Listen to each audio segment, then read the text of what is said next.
For months, I thought I was just being paranoid. Food would disappear faster than usual.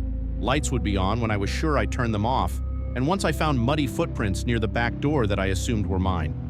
I live alone, work long hours, and kept telling myself I was just exhausted. The first real red flag came when my dog started growling at the hallway closet every night around the same time, refusing to go near it.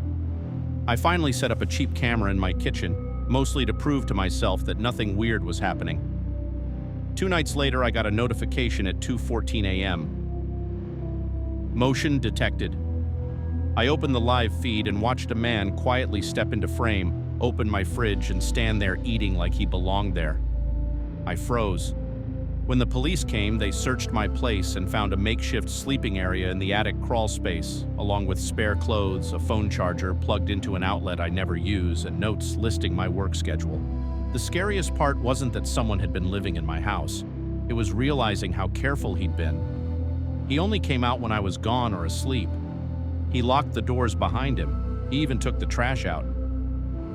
I don't sleep well anymore because I keep wondering how long he was there before I started noticing, and how many nights he stood just outside my bedroom door while I convinced myself I was imagining things. The police told me he'd been entering through a loose vent on the roof and had probably been there for weeks, maybe longer. They changed my locks, sealed the crawl space, and said there was no evidence he'd hurt anyone before. That was supposed to make me feel better, but it didn't.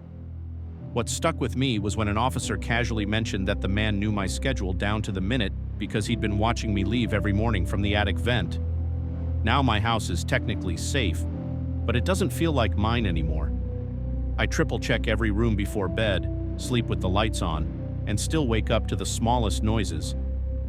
The scariest part isn't that someone was living in my home. It's knowing how easily he blended into my life without me noticing, and how close I was to never finding out at all.